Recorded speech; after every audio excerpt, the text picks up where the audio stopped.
The flashing red and blue lights painted the dark road as Ethan Hayes pulled over, gripping the steering wheel tight. His heart pounded. He had done nothing wrong, yet he knew what was coming. A tall, burly officer strutted toward his car, tapping his flashlight against the window. Officer Derek Cole, a name whispered with fear in the black community of Clearwood, his reputation for harassing and framing innocent black men was well known.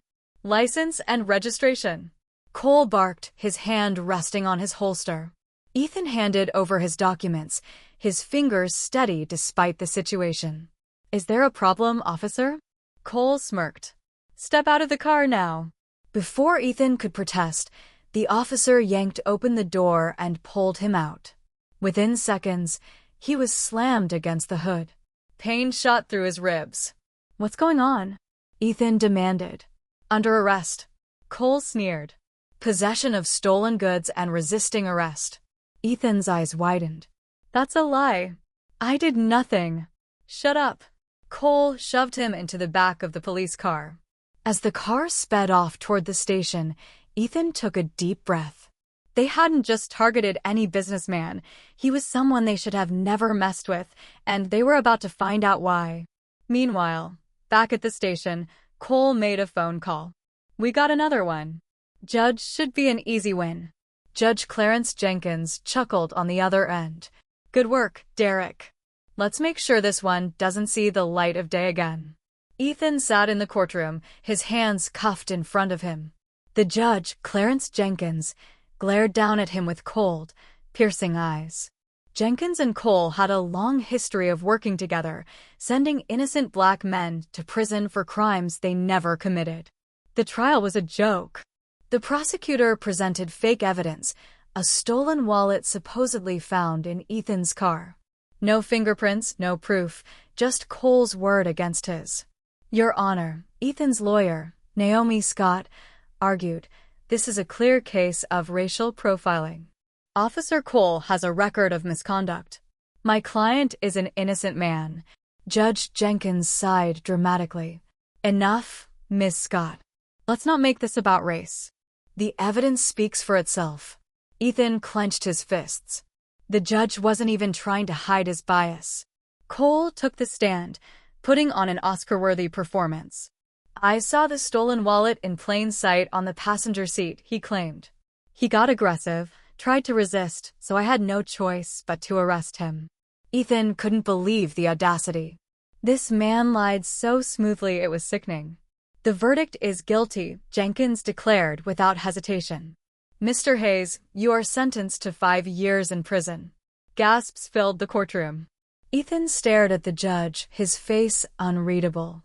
Then he smiled. Jenkins frowned. "Something funny, Mr. Hayes?" Ethan leaned forward. "You should have checked who I am before framing me." Judge Jenkins shifted uncomfortably. "And who exactly are you?" Ethan's smile widened. "You'll find out soon enough."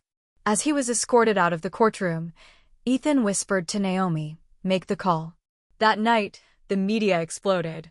Ethan wasn't just a businessman. He was the son of a powerful U.S. senator, and not just any senator. Senator Robert Hayes, a man with deep political ties, a spotless record, and a zero-tolerance policy for corruption. By morning, FBI agents were in Clearwood. They raided the police station, collecting records, body cam footage, and internal documents. Then, they arrested Officer Cole. Cole, now pale and sweating, was dragged out in handcuffs, screaming, "This is a mistake." But it was no mistake. The FBI uncovered a years-long scheme where Judge Jenkins and Cole worked together to lock up innocent black men, forging evidence and accepting bribes. Ethan stood outside the courthouse as reporters swarmed him. "Mr. Hayes, how do you feel about today's events?" one journalist shouted. Ethan looked straight into the camera. "Justice isn't about power. It's about truth." And today, the truth won. But the battle wasn't over. The FBI found hundreds of case files with forged evidence. Families of victims began speaking out, sharing their heartbreaking stories of loved ones wrongfully imprisoned. Then came the biggest revelation: the governor was involved. The bribes extended beyond just Jenkins and Cole.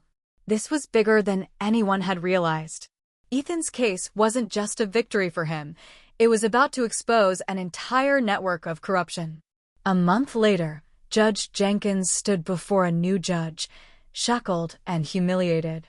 His crimes had been exposed in front of the entire nation. "You abused your power," the judge said, "and for that, you'll spend the next 20 years behind bars." Jenkins turned to Ethan, his face red with anger. "You ruined me." Ethan chuckled. "No, you did that to yourself." Officer Cole received a life sentence. He had framed so many innocent people that his sentence was doubled after more victims came forward. As the FBI continued their investigation, more corrupt officials were exposed. It turned out Jenkins and Cole weren't the only ones involved. Half the Clearwood police force was under investigation. The governor, once seen as an untouchable political figure, was forced to resign in disgrace. The system had failed so many, but this time, justice fought back, and Ethan, he walked free, stronger than ever. He started an organization to fight against wrongful convictions, ensuring no one else would suffer like he almost did. Months later, as Ethan sat in his office, he received a call. "Mr. Hayes, there's another case you need to see. A man just like you framed and sentenced to life." Ethan took a deep breath. "Send me everything. We're not done yet." As he left his office, he whispered under his breath, "They picked the wrong man, and we're going to make sure this never happens again in Clearwood." The fight for justice had just begun, with Ethan leading the charge to dismantle the deeply rooted corruption and ensure a fair legal system for everyone, regardless of their race or background.